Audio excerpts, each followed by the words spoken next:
우리나라 인물들 중에서 적어도 전 세계인에게 알려진 최근의 인물은 반기문 총장이 아닐까 생각이 됩니다. 유엔 사무총장을 지냈던 반기문 총장. 그 총장님이 즉위했을 때에, 총장으로 즉위했을 때에 최초로 미국에 있는 존스 홉킨스라고 하는 대학원의 졸업식에 축사를 부탁받고 가서 축사를 한 적이 있습니다.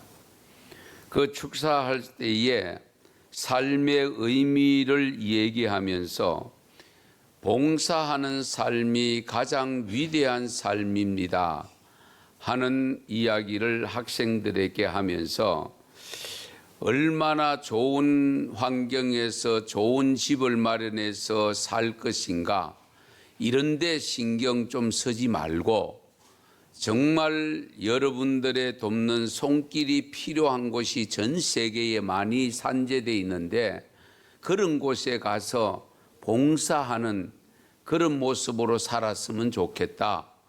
그리고 그런 곳에서 당신과 저와 여러분 만났으면 좋겠다. 이런 내용의 축사를 했습니다. 그 축사를 하고 난 다음에 완전히 기립박수를 받았습니다. 정말로 필요한, 요즘 젊은 세대들이 자기밖에 모르고 이기적이고 개인주의적으로 빠져들어가고 있는 그 학생들에게 이 봉사의 삶이 가장 위대한 삶이라는 것을 전해줄 때에 이 학생들과 모든 거기에 참석한, 졸업식장에 참석한 분들이 기립해서 박수를 드린 적이 있습니다. 우리 반 총장님도 연세를 보면 우리나라 초건목피로 그리고 보릿고개 이런 시절을 다 겪어서 어려운 삶을 어느 정도 알고 있는 분이기 때문에 아마 그런 내용의 모습이 나왔지 않은가. 그리고 유엔 사무총장을 하다 보면 전 세계를 아우를 수밖에 없으니까 그 전 세계를 아우르면서 나타난 현상이다. 또 그런 생각을 갖고 계셨다라는 것을 알 수 있습니다. 요한일서 3장 17절에 이런 말씀이 있습니다. 누가 이 세상의 재물을 가지고 형제의 궁핍함을 보고도 도와줄 마음을 닫으면 하나님의 사랑이 어찌 그 속에 거하겠느냐. 아주 중요한 말씀이죠. 남을 위해 봉사하는 삶은 정말 위대한 삶임에는 틀림이 없는 것 같습니다. 주님은 이런 삶을 가리켜서 이웃을 사랑하는 삶이라고 일러주시고 이웃을 내 몸과 같이 사랑하라고 우리에게 명령까지 하셨습니다. 그래서 우리는 그런 삶을 위해서 나름대로 추구하면서 말씀에 순종하는 삶을 살려고 노력하고 있습니다마는, 그러나 또 한편으로 우리 하나님을 경외하는 믿음을 가진 성도로서 살아갈 때에 이 땅 위에 사는 날 동안 가장 위대한 삶은 어떤 삶일까? 우리가 믿음을 가지고 사는 사람이기 때문에 세상에 하나님을 믿지 않는 사람들과는 또 차별이 있고 구별이 되거든요. 그러면 우리가 보통 사람들이 살아가는 삶에서 봉사하는 삶이 가장 위대하다고 하면 하나님을 경외하고 예수 그리스도를 구주로 믿는 우리 믿음의 성도들에게 있어서 가장 위대한 삶은 어떤 삶일까? 저는 개인적으로 결론적으로 말씀드리면 복음을 위하여 생명을 내어놓는 순교자의 삶입니다. 복음을 위해서 내 생명까지 희생하는 순교자의 삶이 가장 위대한 삶이다라고 할 수 있습니다. 터툴리안이라는 우리 순교자가 있는데요. 초대 교부입니다마는 우리 이 순교자란 진리를 위해서 생명을 바치는 자, 그리고 진리를 위해 생명을 바치는 자세로 살아가는 사람이다 라고 정의를 내렸습니다. 우리가 살아가는 환경은 진리를 위해서 생명을 바쳐야만 하는 물리적인 순교 시대는 아닙니다. 현재 우리나라에서 복음 때문에 순교하는 경우는 현재는 잘 일어나지 않습니다. 왜? 종교의 자유가 허용되어 있기 때문에. 그러나 지금 여러분 아시는 대로 이슬람 국가들, 이슬람이 종교가 강하게 되어져 있는 저 아프리카 쪽으로 가면은 지금도 순교자가 배출되지 않습니까? 그러면 우리가 순교를 하고 싶어도 할 수 없는 환경에 살고 있는 우리들로서 우리는 어떤 삶을 살아야 될 것인가? 순교자적 삶을 살아야 됩니다.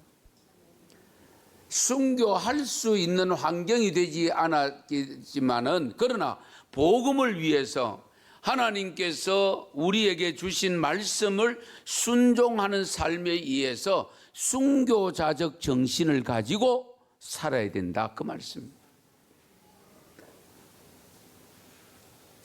우리 성경에 보면 신구약에 걸쳐서 순교의 삶을 산 사람들이 몇 분 있습니다. 예를 들면 구약 성경 우리 창세기에 나오는 아벨의 죽음, 형에 의해서 죽임을 당합니다마는 예배 잘 드리고 죽었잖아요. 그게 순교라고 볼 수밖에 없죠. 왜? 예배를 똑같이 한 자리에서 드렸는데 동생의 예배, 아벨의 예배는 하나님이 받으셨는데 가인 자기의 예배는 하나님이 받지 않았다는 것을 자기가 그걸 경험하고 그걸 자기가 알고는 형이 동생을 미워하게 되잖아요. 시기심이 발생해서. 그래서 결국은 동생 아벨을 죽였습니다. 예배 잘 드리고 순교당했다. 이해가 됩니까? 하나님께서 예배 잘 드렸으면 보호해 주셔야 되지. 그렇잖아요? 죽임을 당할 위기에서 구해 주셔야 되지. 왜 그냥 내버려 두셨을까? 이것은 바로 오늘 우리들이 신앙생활을 하면서 우리가 어떻게 신앙생활을 해야 될 것인가를 가르쳐주는 교훈적인 사건입니다. 우리가 이 믿음의 생활을 할 때에 정말 순교자적 삶을 살아야 된다는 것을 가르쳐주는 내용입니다. 예배 하나 제대로 이 시간을 드리기 위해서 많은 것을 죽여야 됩니다. 놀러 가고 싶은 욕망도 죽여야 되고, 바쁜 일 생겼는데 그 바쁜 일도 내려놓아야 되고, 오늘은 쉬고 싶고 가고 싶지 않은데도 불구하고 그 욕망도 절제하고, 이런 내용이 필요하다는 거예요. 그래서 우리 성경에 보면 이렇게 죽지 아니하고 보살핌을 받아야 될 사람이 죽는 경우가 발생한 것은 자기 한 사람의 그 아벨의 죽음을 통해서 수많은 사람들을 온전한 예배를, 온전한 신앙생활을 갖도록 하는 교훈을 주시기 위해서 한 사람을 희생시킨 겁니다. 열왕기상 21장에 보면 북이스라엘의 그 아방 때에 나봇이라는 농부가 있었습니다. 여러분 아마 다 아실 겁니다만은 그 왕궁 근처에 아봇이기는 포도원이 있었습니다. 그런데 이 왕이 그것이 시세미나가 그걸 갖고 싶어 하는 거예요. 아무리 왕이지만은 그래도 개인 소유인데 어떡하겠어요? 그걸 팔으라고 해도 팔지 않습니다. 왜? 조상적부터 물려받은 거기 때문에 팔 수가 없다라고. 이 내용을 왕비 이세벨이 듣고서 아주 교묘한 방법을 고안합니다. 그래서 이 이세벨이 나봇의 포도원을 차지하려고 계획을 꾸몄는데요. 죄 없는 나봇에게 왕과 하나님 앞에 죄를 범했다고 덮어 씌웁니다. 그래서 결국은 나봇을 죽게 만들고 그 나봇의 땅을 왕에게로 돌려드리는 이런 경우가 있습니다. 이것도 일종의 순교죠. 만약에 그 땅을 쉽게 왕의 그 어명인데 해서 빨리 돈 비싸게 받고 팔았으면은 이런 일 당하지 않는데, 어쨌든 하나님께로부터 조상적부터 내려오는 땅이기 때문에 이걸 내가 팔 수가 없다라고 하는, 지키겠다고 하는 그 믿음 가지고 지켰기 때문에 결국 죽임을 당했거든요. 사실 우리 기독교는 피해 역사입니다. 피해 현장을 통해서 복음이 확산되었다고 해도 과언이 아니고, 우리나라도 복음이 들어올 때에 우리 천주교가 개신교보다 100년 먼저 들어왔습니다.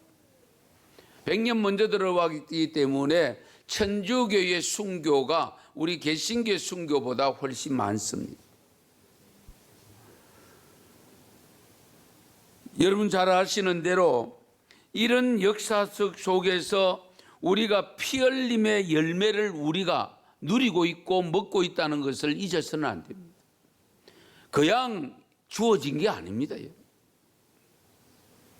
그 역사를 다 이야기할 수는 없지만은 우리 그것이 세계사로 거슬러 올라가면 초대교회 때부터 순교의 역사가 면면이 이어져 오고, 그 이어져 오는 가운데 우리나라도 보면 순교자를 배출한 곳이 신자율이 높다는 사실입니다. 그 참 희한하죠. 예. 전국에서 신자율이 제일 높은 군이 어디라고 했어요? 신안군입니다. 신안군. 거기에 여러분 신안군 가보셨죠? 못 가보신 분 앞으로 가보시기 바랍니다. 여름 휴가 때나. 거기에 정도에 가면 문중경 전도사님이 순교한 기념관이 지어져 있습니다. 성결교단에서 건축해 놨는데, 지어놨는데요, 문중경 전도사님이 그 섬에 전도하러 들어가서 거기에서 순교를 당했습니다. 그런데 두 번째 높은 동네가 어디냐? 예, 울릉도입니다. 울릉도. 그 울릉도는 언제 순교를 당했느냐? 1940년대인데요. 준악서 목사님과 그 다음에 거기에 조사 한 분과 그 다음에 또 다른 분 세 분이, 우리 여기 여객선이 들어가면 도동항구에 지금 정박을 하고, 그 다음에 또 한 곳이 있는데 가장 큰 항구가 있는 동네가 저동이라는 항구가 있는데, 그 저동에 이제 동광교회가 있습니다. 지금 선교 100주년 기념관을 저희 교단에서 건축을 하고 있습니다만은, 거기에 시무하시다가 이제 옛날에는 목사가 없고 그렇잖아요. 전부 전도사님들이고 이래서 이 순행을 합니다. 왜냐하면은 세례 집례와 그리고 성찬 집례는 목사밖에 못 하거든요. 그래서 겨울에 어디에 갔었는가 하니까 그 저동에서 제 고향 동네인 현포 장로교로 순행을 갔었다가 거기에서 모든 사역을 마치고 12월 초입니다. 그래서 날이 분지를 해서 그 산 제를 넘어서 내려와야 되는데 출발을 했는데 갑자기 날이 분지 못 미쳐서 폭설이 내려요. 그 폭설이 내려서 그 폭설이 내리니까 뭐 어떻게 뭐 방법이 없잖아요. 그 당시에는 뭐 차도 있는 게 아니고 뭐 전화가 있는 것도 아니고, 그러니까 저동의 교회에서는 어렵껏 목사님이 현포에 아직 계실 것으로 생각했는데 현포서는 갔었다라고 하고, 여기는 도착이 안 되고, 눈은 한길처럼 와가 있고, 눈이 많이 올 때는요, 여러분 이제 육지에서는 그런 눈 없습니다. 저희들 키 한길 처마 밑까지 옵니다. 예. 그래서 찾아서 길을 찾아서 정확히 10며칠 만에 발견됐는데 눈 속에서 이렇게 기도하는 모습으로 발견이 된 겁니다. 그런 순교자를 배출합니다. 우리 교회사 속에서도 보면은 유명한 사건 하나가 있는데 7사람의 형제에게 여호와를 버리고 이방신을 섬기라고 했는데 그들이 여호와를 버리지 않았기 때문에 7 형제가 순교당한 사건이 있습니다. 장남은 차바퀴에 결박을 해서 들려서 죽였고요. 둘째 차남은 쇠못 장갑으로 신체에 가죽을 벗겨서 죽였고요. 셋째는 능지 처참을 당했고, 넷째는 혀를 자르고, 다섯째는 산채로 들방아로 찍어서 죽였고, 그리고 여섯째는 시뻘겋게 단 쇠코쟁이로 창자를 찔려서 태워 죽였고요. 그리고 일곱째 불가마에 볶아서 죽였다고 합니다. 그런데 일곱째는 여섯 형제들이 죽는 장면을 목격을 다 했습니다. 그 정도 되면은 나 안 믿을게요 하고 투항할 수도 있지 않습니까? 그런데도 그 일곱째도 여전히 변하지 아니하고 하나님을 믿는 믿음을 지키다가 일곱 형제가 순교를 다 당했다는 일화가 있습니다. 이런 엄청난 순교의 역사를 통해서 되어진 과정 속에 여러분 잘 아시는 대로 우리 예수님의 이 제자 12제자도 다 순교당했습니다. 우리가 작은 자존심 하나 못 받고 나의 욕구 하나 제대로 십자가에 못 박으면 순교자 될 수 없습니다. 순교자적 삶도 어렵습니다. 왜? 내가 살아있는데.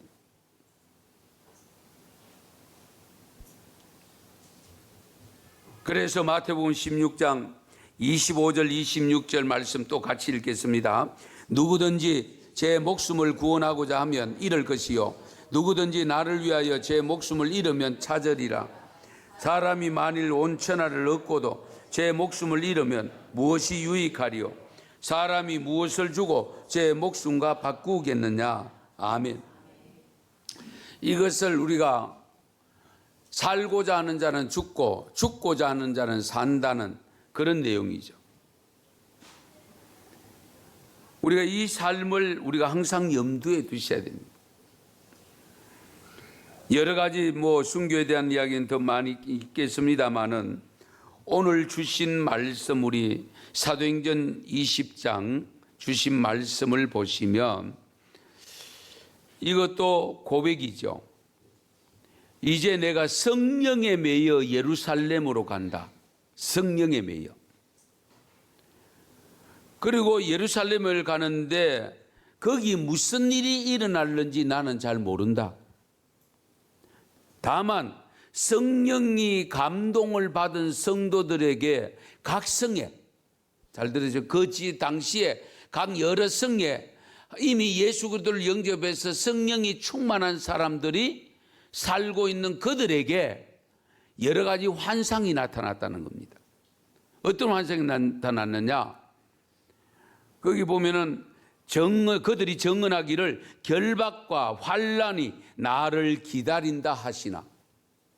내가 사도 바울이 예루살렘에 올라가면 여러 가지 환란을 겪게 되고 박해를 받고 어려움을 당한다는 것이 바울 자기에게만 온 것이 아니고 여러 성의 성도들에게 이미 성령의 매임을 받아서 사는 사람들에게 이런 내용이 환상으로 보여졌다는 겁니다. 그렇게 하는 것이 자기 사도 바울이 들려졌다는 겁니다. 그럼에도 불구하고 어떻게 합니까? 24절을 보시면 같이 읽습니다. 24절입니다. 내가 달려갈 길과 주 예수께 받은 사명 곧 하나님의 은혜의 복음을 증언하는 일을 마치려 하면은 나의 생명조차 조금도 귀한 것으로 여기지 아니하노라. 아멘. 예수께 받은 사명 감당하기 위해서 그 받은 사명은 각자가 다르죠. 목사는 목사의 사명입니다. 장로인 장로의 사명입니다. 집사와 권사의 각각의 사명, 사역들 어떤 것이든지 마찬가지인데 그 사명을 감당하신 것 주께로부터 받은 겁니다. 주께로부터 그 받은 사명, 은혜의 복음을 증언하는 일을 마치려 하면은 나의 생명을 조금도 귀한 것으로 여기지 않는다. 그러니 순교할 수 있는 겁니다. 우리가 가끔 보면 헌신짝처럼 버렸다. 내 생명을 그렇게 버릴 수 있는 믿음이 되어질 때에 순교할 수 있습니다. 내 생명 이거 어떻게 하나뿐인 생명 죽으면 그것만 안 되는데 하고 그거 붙잡고 있는 나는 순교할 수 없습니다. 그래서 우리 하나님을 경외하는 성도들은 육신의 생명에 너무 매어달리지 마세요. 왜? 어차피 우리는 한번 가는데 하나님께서 어떻게 하실지는 하나님께 맡겨놓으면 됩니다. 하나님이 순교할 기회 주면 순교하시면 되고, 하나님께서 그냥 수를 다하면서 내게 맡겨진 사명, 그 사명 잘 감당하다가 오라고 하면 그 사명 잘 감당하다가 가면 되잖아요. 그래서 우리 크리스찬들이 운동하는 목적과 넌 크리스찬들이 운동하는 목적이 달라야 됩니다. 똑같이 건강하기 위해서, 오래 살기 위해서, 오래 살아서 뭐 하는데? 건강하기 위해서 뭐 하는데? 그렇지 않습니까? 내가 빨리 건강해야 주의 일을 할 수 있다. 할렐루야. 내가 건강해야 주님께 더 열심으로 맡은 사명 감당할 수 있다. 그동안 애 키운다고 못했고, 그동안 뭐 돈 번다고 못했고, 그런데 지금 건강 잃어버리면 정말 아무것도 못하고 주님 앞에 서서 부끄러운 모습으로 설 수밖에 없는데, 그러다가 어떻게 할 것이냐? 내가 이제부터라도 정말로 내가 내 모든 삶을 뒤로하고 정말 이 생명 주님께 바쳐야 되겠는데, 그러기 위해서 건강 얻어야 된다. 그래서 건강하셔야 돼요. 저도 하나님께서 마지막 남겨두신 이 기간을 보다 더 잘 감당하려고 요즘 운동 조금 합니다. 지금까지 운동이라고 몰랐어요. 저는. 할 줄 아는 것도 없고요. 정말 숨쉬기 운동밖에 없거든요. 그런데 요즘은 조금 걷습니다. 누가 걷고 싶은 분 저 따라오세요. 저하고 걸음 빠르기 내기를 한번 하셔야 돼요. 왜 이 말씀을 드리는 거 하니까, 우리가 똑같은 목적을 가지고 하더라도 그 일의 궁극적인 목적은 달라야 됩니다. 예수 믿는 사람들이 건강해야 되고 돈 벌어야 되고 뭐 자식 잘 돼야 되고, 그게 뭐냐? 우리가 내가 편안하려고, 내가 어떤 소리 명예를 얻기 위해서가 아니고 하나님을 더 잘 섬기려고. 할렐루야. 하나님을 더 잘 섬기려고, 주님께서 맡겨주신 사명 더 잘 감당하려고. 돈도 필요하더라, 건강도 필요하다, 명예도 필요하더라. 그런 마음을 가지고 살 때에 우리가 순교할 수 있고 순교자적 삶을 살게 될 줄로 믿습니다. 우리 은성교회 성도 여러분들, 정말 6월, 우리 오늘이 북한 선교 주일이거든. 사실은 저 북녘 땅을 위해서 혹 언젠가는 희생을 해야 될 날이 다가왔을 때에 우리가 그 북녘 땅 선교를 위해서도 우리가 준비해야 되지 않겠습니까? 저는 외람됩니다마는 저 북녘 땅과 통일을 할 때에 혹시 우리의 생명을 담보로 할지도 모른다. 순교를 해야 될 날이 올지도 모른다. 지금 개인적으로 그런 생각을 가지고 기도로 준비하고 있습니다. 왜? 갑자기 무슨 일이 닥칠지 지금 아무도 모르잖아요. 어떤 일을 당할는지, 어떤 사회 국가가 될는지. 그러므로 우리가 기도하면서 준비할 때에 하나님은 반드시 이 민족을 버리지 아니하시고 정말로 주님 앞에 쓰임받는 교회, 쓰임받는 민족이 될 줄로 믿습니다.